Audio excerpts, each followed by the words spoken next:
ಅರವಿಂದನಾಭನ ಪಾದಾರವಿಂದಕ್ಕೆ ಹಸ್ತಾರವಿಂದವು ಬಾಗುತ್ತೀರೆ, ನಯನಾರವಿಂದವು ಮುಚ್ಚಿಕೊಂಡಿರುವಾಗ ಹೃದಯಾರವಿಂದವು ಅರಳಲಿರೆ, ಹಾಸ್ಯಾರವಿಂದವು ನಲಿವನು ಸೂಸುವ ತೆರ ನಿನಗೆ ಸೂಸಲಿ ಮಂಗಲವು.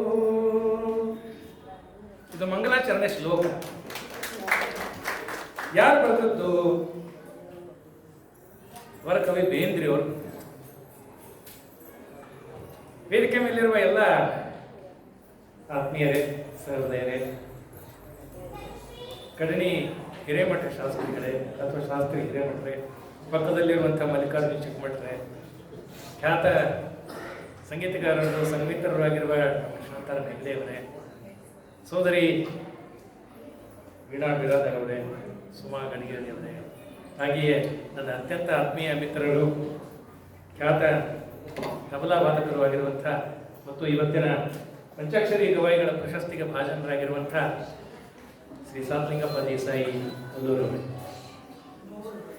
ಈ ಮಂಗಳಾಚರಣೆ ಶ್ಲೋಕವನ್ನ ಯಾಕೆ ಹೇಳಿದೆ ಅಂತಂದ್ರೆ, ಮೊನ್ನೆ ತಾನೇ 31ಕ್ಕೆ ಬೇಂದ್ರೆಯವರ ಜನ್ಮದಿನವನ್ನು ನಾವೆಲ್ಲ ಆಚರಣೆ ಮಾಡಿದ್ದೀವಿ.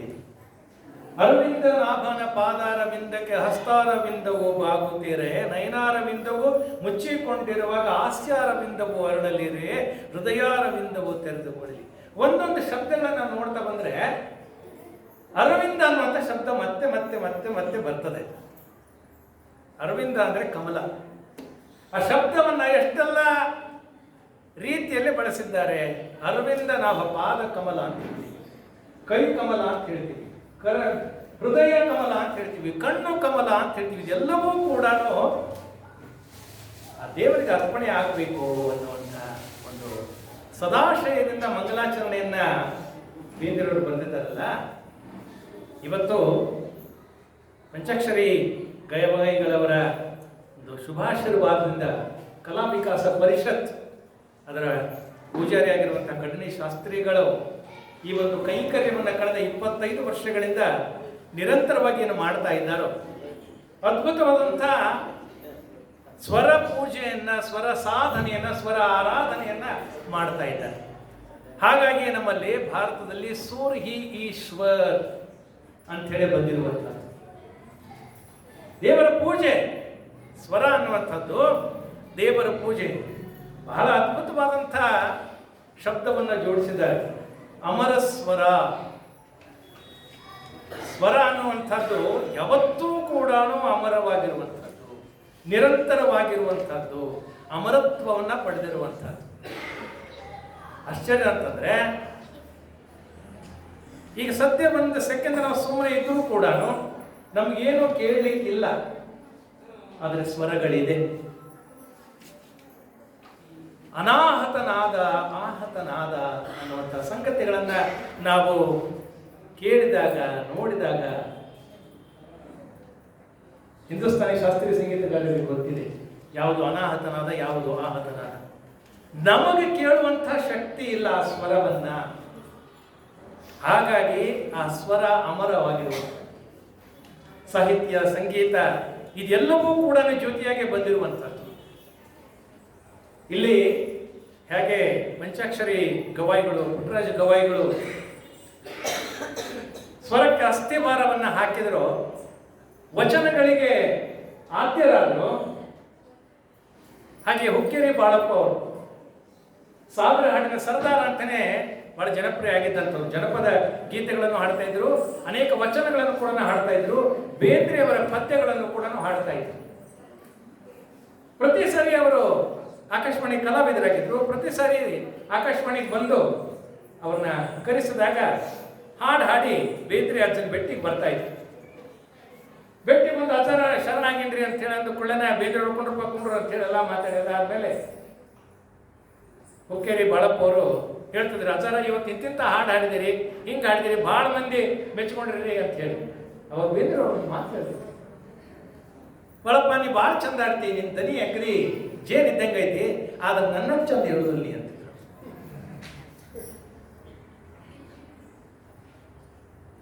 ಮುಗಿಲ ಮಾರಿಗೆ ರಾಗರತಿಯ ನಂಜ ಏರಿತ್ತ ಆಗ ಸಂಜೆಯಾಗಿತ್ತ ಅಂತ ಹೇಳಿ ಸ್ವತಃ ಜೊತೆಗೆ ತುಂಬಿ ಬಂದಿದ್ದ ತಂಗಿ ತುಂಬಿ ಬಂದಿದ್ದ ಅಂತ ಹೇಳಿ ತುಂಬಿ ಅನ್ನುವಂಥದ್ದು ಎಷ್ಟೆಲ್ಲ ಅರ್ಥದಲ್ಲಿ ಅದು ಹೊಳಸ್ತದೆ ಅಂತಂದ್ರೆ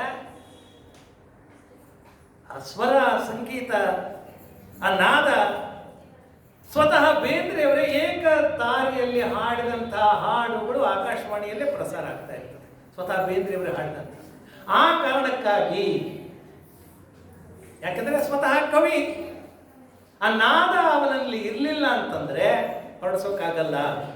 ಅವರೇ ಬರೆದಿರುವಂತಹ ಪದ್ಯ ನಾದ ಬೇಕು, ನಾದ ಬೇಕು, ನಾದಾನ ಬೇಕು. ನಾದ ಬೇಕು ಅಂದ್ರೆ ಹಿಟ್ಟನ್ನು ನಾದಿ ನಾದಿ ನಾದಿದಾಗ ರೊಟ್ಟಿ ಚಲೋ ಹಾಕಿದ್ದೆಲ್ಲ ಹರ್ದೋಕತಿ ಮಾಡಿದ್ದಾರೆ. ಚಪಾತಿ ಹರ್ದೋಕೆ, ಪುರಿ ಹರ್ದೋಕೆ, ಕರೆಕ್ಟಾಗಿ ನಾದಬೇಕು. ನಾದ ಅಂದ್ರೆ ಸಂಗೀತ. ಆ ನಾದ ಬೇಕು. ಹ್ಯಾಕ್ ಬೇಕು? ಮತ್ತೆ ಮತ್ತೆ ಮತ್ತೆ ಮತ್ತೆ ಮತ್ತೆ ಮತ್ತೆ ನಾವು ಪ್ರಾಕ್ಟೀಸ್ ಮಾಡಬೇಕು, ರಿಯಾಜ್ ಮಾಡಬೇಕು, ತಯಾರಿ ಮಾಡಬೇಕು. 1 ವರ್ಷ, 2 ವರ್ಷ, 4 ವರ್ಷ, 10 ವರ್ಷ ಮಾಡಿದಾಗ ಕಲಾವಿದ ಅಂತ ಅನಿಸ್ಕೊಳ್ತಾರೆ. ಅಂಥ ಅಮರ ಸ್ವರ ಅಂತ ಆಗ್ಬೇಕಾದ್ರೆ, ನಮ್ಮ ಸ್ವರ ಅಮರ ಆಗ್ಬೇಕಂದ್ರೆ ನಾವು ಎಷ್ಟನ್ನ ಹಾಡಬೇಕು. ಇವತ್ತು ಪಂಚಾಕ್ಷರಿ ಗವಾಯಿಗಳು, ಪುಟ್ಟರಾಜ ಗವಾಯಿಗಳ ಸಂಗೀತದ ನಡೆದಾಡುವ ವಿಶ್ವಕೋಶ, ನಡೆದಾಡುವ ವಿಶ್ವವಿದ್ಯಾಲಯ ಅಂತಾನೆ ಹೆಸರಾದದ್ದು. ಇತ್ತೀಚೆಗೆ ನಾವು ಗದಗನ್ನ ನೋಡ್ತೀವಿ, ಗದಗದಲ್ಲಿ. ಆದ್ರೆ ಅದಕ್ಕೂ ಮೊದಲು ಅನೇಕ ವರ್ಷಗಳ ಕಾಲ ಬೇರೆ ಬೇರೆ ಕಡೆ ಅದು ನಡೆದಾಡ್ತಾನೆ. ಅವ್ರ ಜೊತೆಗಿನ 50-60 ವಿದ್ಯಾರ್ಥಿಗಳು ಜೊತೆಗೆ ಓಡ್ತಾ ಓಡ್ತಾ ಓಡ್ತಾ ಎಲ್ಲಿವರೆಗೆ ದಾಸೋಹವನ್ನ ಬೇಡ್ತಾ ಹಳ್ಳಿಗೆ ಹೋಗಿ ಹಾಡುಗಳನ್ನು ಕಲಿತಾ ಕಲಿತಾ ಆ ಹಳ್ಳಿಯವರು ಕೊಡುವಂತಹ ದವಸ ಧಾನ್ಯಗಳನ್ನು ಚಕ್ಕಡೆಗಳಲ್ಲಿ ಹಾಕೊಂಡು ಹೋಗ್ತಾ ಹೋಗ್ತಾ ಸಂಗೀತದ ಪರಂಪರೆ ಹೀಗೆ ಬಂದಿರುವಂಥದ್ದು. ಗಣ್ಯಶಾಸ್ತ್ರಿಗಳು ಮಾತಾಡ್ಕೊಂಡು ಹೇಳಿದ್ರು, ಭೀಮಸೇನ್ ಜೋಶಿ ಅವರ ಕಾರ್ಯಕ್ರಮವನ್ನು ಕೂಡ ನಾವು ಮಾಡಿದ್ದೀವಿ 4ನೇ ತಾರೀಕು. ಭಾರತ ರತ್ನ ಪಂಡಿತ್ ಭೀಮಸೇನ್ ಜೋಶಿ ಅವರಿಗೂ ಕೂಡ ನಾವು ಕರೀತಾರೆ. ಇವತ್ತು ಭೀಮಸೇನ್ ಜೋಶಿ ಹಾಗೆ ಆಗಲಿಲ್ಲ, ಗಂಗೂಬಾಯರು ಹಾಗೆ ಆಗಲಿಲ್ಲ. ಇವತ್ತು ಈ ಭಾಗದಲ್ಲಿ ನಿಜಗುಣ ಶಿವಯೋಗಿಗಳಿಂದ ಹಿಡ್ಕೊಂಡು ಅಲ್ಲಿಂದ ಆರಂಭ ಆಗ್ತದೆ ನಮ್ಮ ಸಂಗೀತದ ಪರಂಪರೆ. ಉತ್ತರ ಕರ್ನಾಟಕದ, ಉತ್ತರ ಭಾರತ ಸಂಗೀತ ಪರಂಪರೆ ಅಲ್ಲಿಂದ ಆರಂಭ ಆಗ್ತದೆ. ನಿಜಗುಣ ಶಿವಯೋಗಿಗಳು ಆಗಿರ್ಬೋದು, ವಿದ್ಯಾರಣ್ಯರು ಆಗಿರ್ಬೋದು, ಅಲ್ಲಿಂದ ಆರಂಭ ಆಗ್ತಾ ಆಗ್ತಾ ಕರ್ನಾಟಕ ಆಗಿರ್ಬೋದು, ತ್ಯಾಗರಾಜರು, ಗೋಂದರಸರು, ಕನಕದಾಸರು, ಹಾಗೆಯೇ ಈ ಪರಂಪರೆ ಭಾಸ್ಕರ್ ಬೋವಾ ಬಕಲೆ ಈ ಭಾಗದಲ್ಲಿ ಆರಂಭದಲ್ಲಿ ಕೆಲಸವನ್ನು ಶುರು ಮಾಡಿದಂಥವರು. ಸಿತಾರತ್ನ ರೆಹಮತ್ ಖಾನ್ರು ಹಿಂದೂಸ್ತಾನಿ ಸಂಗೀತಕ್ಕೆ ಇಲ್ಲಿ ಒಂದು ತಳಹದಿಯನ್ನ ಹಾಕಿದಂಥವರು. ಎಲ್ಲರ ಆ ಸ್ವರಗಳು ಅಮರ ಸ್ವರಗಳು. ಪುಟ್ಟರಾಜ ಗವಾಯಿಗಳು, ಪಂಚಾಕ್ಷರಿ ಗವಾಯಿಗಳು ನನ್ನ ಒಂದು ಹೆಮ್ಮೆ. ಪುಟ್ಟರಾಜ ಗವಾಯಿಗಳ ಒಂದು ದೂರದರ್ಶನದ ಕಾರ್ಯಕ್ರಮ ಮಾಡಿದಾಗ ಕುಮಾರಸ್ವಾಮಿಗಳು, ಹಾಂಗಲ್ ಕುಮಾರಸ್ವಾಮಿಗಳು ಪಾತ್ರ ಮಾಡುವಂತ ಅವಕಾಶ ನನಗೆ ಒದಗಿ ಬಂದಿತ್ತು. ಯಾಕೆ ಈ ಭಾಗದಲ್ಲಿ ಸಂಗೀತ ಇಷ್ಟು ಹಾಸು ಹೊಕ್ಕಾಗಿದೆ, ಸಾಹಿತ್ಯ ಇಷ್ಟು ಹಾಸು ಹೊಕ್ಕಾಗಿದೆ ಅಂತಂದ್ರೆ ನೂರಾರು ಸಾವಿರಾರು ಜನ ಕಲಾವಿದರು ನಿರಂತರವಾಗಿ ಆ ಸ್ವರ ದೇವತೆಗೆ ಆರಾಧನೆಯಲ್ಲಿ ತೊಡಗಿದ್ದಾರಲ್ಲ. ಹಾಗಾಗಿ ಇವತ್ತು ಕೂಡ ಅಂತ ಒಂದು ಕಾರ್ಯಕ್ರಮವನ್ನ, ಅದ್ಭುತವಾದ ಕಾರ್ಯಕ್ರಮವನ್ನ ನಮ್ಮ ಕಲಾ ವಿಕಾಸ ಪರಿಷತ್ ಘಟನೆಶಾಸ್ತ್ರಿಗಳ ಮೂಲಕ ಇಲ್ಲಿ ಮಾಡ್ತಾ ಇದೆ. ಈ ಹಿನ್ನೆಲೆಯಲ್ಲಿ ಇಂಥ ಅದ್ಭುತವಾದಂತಹ ಕಾರ್ಯಕ್ರಮವನ್ನ ಮಾಡ್ತಾ ಜೊತೆಗೆ 3 ವ್ಯಕ್ತಿಗಳಿಗೆ, 3 ಶಕ್ತಿಗಳಿಗೆ, ವ್ಯಕ್ತಿ ಅನ್ನುವಂಥದ್ದು ಅದು ಶಕ್ತಿಯ ಒಂದು ಪ್ರತಿರೂಪ ಅಷ್ಟೇ. ಸಾತ್ವಿಕಪ್ಪ ದೇಸಾಯಿ ಕೊಲ್ಲೂರವರು ಕಳೆದ 50 ವರ್ಷದಿಂದ ತಬಲಾದ ಬೋಲ್ಗಳೊಂದಿಗೆ ಆರಾಧನೆಯಲ್ಲಿ ತೊಡಗಿದಂಥವ್ರು. ಅನೇಕ ಜನ ಶಿಷ್ಯರನ್ನು ಕೂಡ ತಯಾರು ಮಾಡಿದ್ದಾರೆ. ಆಕಾಶವಾಣಿಯ ಬಹಳ ದೊಡ್ಡ ಕಲಾವಿದರು ಕೂಡ ಹೌದು. ಅಂಥವರನ್ನ ಅವರ ಗುರುಗಳ ಆಶೀರ್ವಾದ, ಅವರ ಗರಡಿ ಆಶೀರ್ವಾದ ಅಥವಾ ಅವರ ಘರಾಣೆಯ ಆಶೀರ್ವಾದ ಪಂಚಾಕ್ಷರಿ ಗವಾಯಿಗಳಿಂದ ಅವ್ರಿಗೆ ಆಗಿದೆ. ಅವರಿಗೆ ಅಭಿನಂದನೆ. ಜೊತೆಗೆ ನಮ್ಮ ಕುಮಾರೇಶ್ವರ ಕಲ್ಚರಲ್ ಸೊಸೈಟಿ ಗುರುಗಳಾದಂಥ ಚಿಕ್ಕಮಠರು ಮಾತಾಡ್ತಾ ಹೇಳಿದ್ರು, ಯಾವುದೇ ಸಂಗತಿ ಆದರೂ ಕೂಡ ಹೇಗೆ ತಬಲಾ ಡಗ್ಗ ಇವ್ರ ಜೊತೆಗೆ ಇರ್ತಾವ ಅಂದಾಗ ನಾದ ಸರಿಯಾಗಿ ಬರ್ತದೆ. ಚಿಕ್ಕಮಟ್ರು ಮತ್ತು ಪ್ರಕಾಶ ತಬಲಾ ಡಗ್ಗ ಇದ್ದಂಗೆ ಅವೆರಡೂ ಬೇಕು. ಅವೆರಡೂ ಇದ್ರೇ ಹೊರಡ್ತದೆ ನಾದ. ಸರಿಯಾದ ಲಯ ಇರ್ತದೆ, ತಾಳ ಇರ್ತದೆ.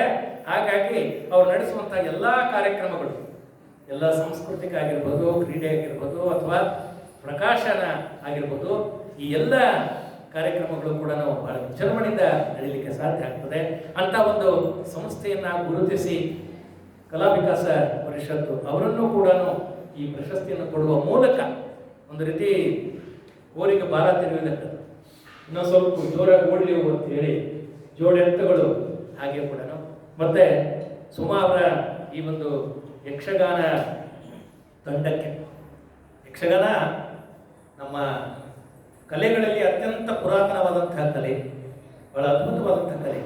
ಇವತ್ತು ನಾವು ರಂಗಭೂಮಿ ವಿಷಯ ತಗೊಂಡ್ರೆ ಮಹಾರಾಷ್ಟ್ರಕ್ಕೂ ಕೂಡ ಎಕ್ಕಲಗಾನದ ಮೂಲಕ ರಂಗಭೂಮಿಯ ಪರಿಚಯವನ್ನ ಮಾಡಿಸಿದ್ರು. ಎಕ್ಕಲಗಾನ ಅಂತಿದ್ರು ಅದಕ್ಕೆ, ಯಕ್ಷಗಾನ ಆ ಭಾಗದಲ್ಲಿ.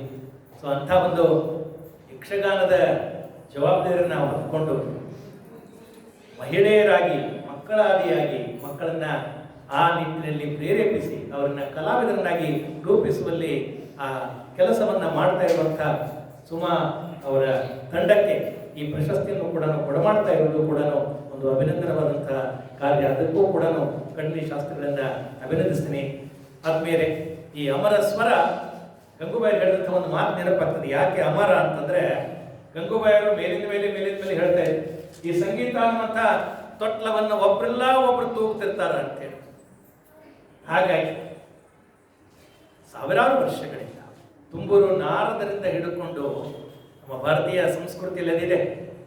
ಸರಸ್ವತಿ ಕೈಯಲ್ಲಿ ವೀಣೆ ಹಿಡಿದ್ರೆ ಕೃಷ್ಣ ಕೊಳಲನ್ನು ಹಿಡ್ಕೊಂಡಿದ್ದಾನೆ, ನಂದಿ ಮೃದಂಗ ಬಾರಿಸ್ತಾನೆ, ಯಾವ ದೇವರು ಹನುಮಂತ ಚಿಟಿಕೆ ಬಾರಿಸ್ತಾನೆ, ನಾರದ ತುಂಬೂರು ಅಥವಾ ತಂಬೂರಿಯನ್ನು ನುಡಿಸ್ತಾನೆ. ಇದು ನಮ್ಮ ನಿರಂತರವಾಗಿ ಬಂದಿರುವಂತಹ ಪ್ರಕ್ರಿಯೆ, ಸಂಸ್ಕೃತಿ, ಸಾಹಿತ್ಯದ ಅಂಥ ಒಂದು ಅಮರ ಸ್ವರಕ್ಕೆ ಇನ್ನೊಂದು ಸ್ವರದ ಮೂಲಕ ಅಥವಾ ಅದನ್ನ ಜೋಡಿಸುವ ಮೂಲಕ ಕೆಲಸವನ್ನ ಮಾಡ್ತಾ ಬಂದಂತಹ ಕಲಾ ವಿಕಾಸ ಪರಿಷತ್ತಿನ ಈ ಒಂದು ಕಾರ್ಯ ಇನ್ನೂ ಹೆಚ್ಚು ವಿಜೃಂಭಿಸಲಿ, ಇನ್ನೂ ಹೆಚ್ಚು ವಿಧಾಯಕವಾದಂತಹ ಕಾರ್ಯಕ್ರಮಗಳ ಮೂಲಕ ಅವರು ಈ ಸೇವೆಯನ್ನ, ಸಮಾಜ ಸೇವೆ ಇರ್ಬೋದು, ಸಂಗೀತ ಸೇವೆ ಇರ್ಬೋದು, ಎಲ್ಲವನ್ನ ಮಾಡಲಿ. ಇಂಥ ಒಂದು ಕಾರ್ಯಕ್ರಮದಲ್ಲಿ ನನ್ನನ್ನು ಅಧ್ಯಕ್ಷನನ್ನಾಗಿ ಕರೆಸಿ ಈ ಒಂದು ಒಳ್ಳೆಯ ಕಾರ್ಯವನ್ನ ಮಾಡಿಸ್ಲಿಕ್ಕೆ, ಎರಡು ಮಾತುಗಳನ್ನು ಹೇಳಲಿಕ್ಕೆ ಅನುವು ಮಾಡಿಕೊಟ್ಟಂತ ಕಡ್ಡಿ ಶಾಸ್ತ್ರಿಗಳಿರ್ಬೋದು, ಅವರ ಎಲ್ಲ ಬಳಗ ಇರ್ಬೋದು, ಅಯ್ಯಣ್ಣ ಇರ್ಬೋದು, ಪ್ರಕಾಶ್ ಇರ್ಬೋದು, ಇವರೆಲ್ಲರಿಗೂ ವಂದಿಸಿ ನನ್ನ ಮಾತಿನ ವಿರಾಮ. ಎಲ್ಲರಿಗೂ ನಮಸ್ಕಾರ. ಧನ್ಯವಾದಗಳು ಸರ್.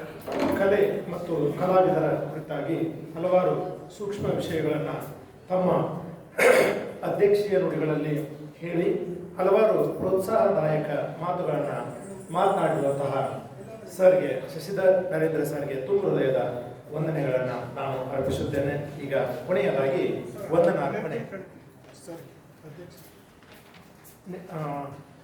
ಈ ಕಾರ್ಯಕ್ರಮದ ಅಧ್ಯಕ್ಷತೆಯನ್ನು ವಹಿಸಿರುವಂತಹ ಶಶಿಧರ್ ನರೇಂದ್ರ ಸರ್ ಅವರಿಗೆ ನೆನಪಿನ ಕಾಣಿಕೆ.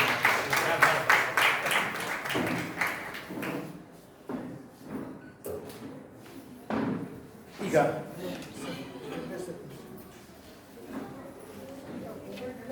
ಕಾರ್ಯಕ್ರಮದ ಉದ್ಘಾಟಕರಾಗಿ ಆಗಮಿಸಿದಂತಹ ಡಾಕ್ಟರ್ ಶಾಂತಾರಾಮ್ ಹೆಗ್ಡೆ ಸರ್ ಅವರಿಗೆ ನೆನಪಿನ ಕಾಣಿಕೆಯನ್ನು ನೀಡಿ ಗೌರವಿಸಬೇಕೆಂದು ವಿನಂತಿ.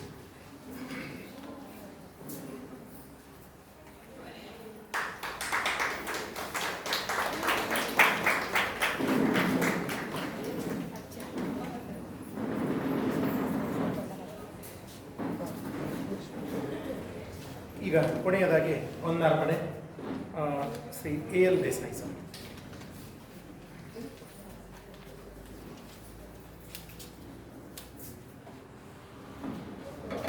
ಎಲ್ರಿಗೂ ನಮಸ್ಕಾರ. ಇವತ್ತಿನ ಕಲಾ ವಿಕಾಸ ಪರಿಷತ್ ಕಾರ್ಯಕ್ರಮ ಹಮ್ಮಿಕೊಂಡಿದ್ದು ಪಂಡಿತ ಪಂಚಾಕ್ಷರ ಗವಾಯಿಗಳವರ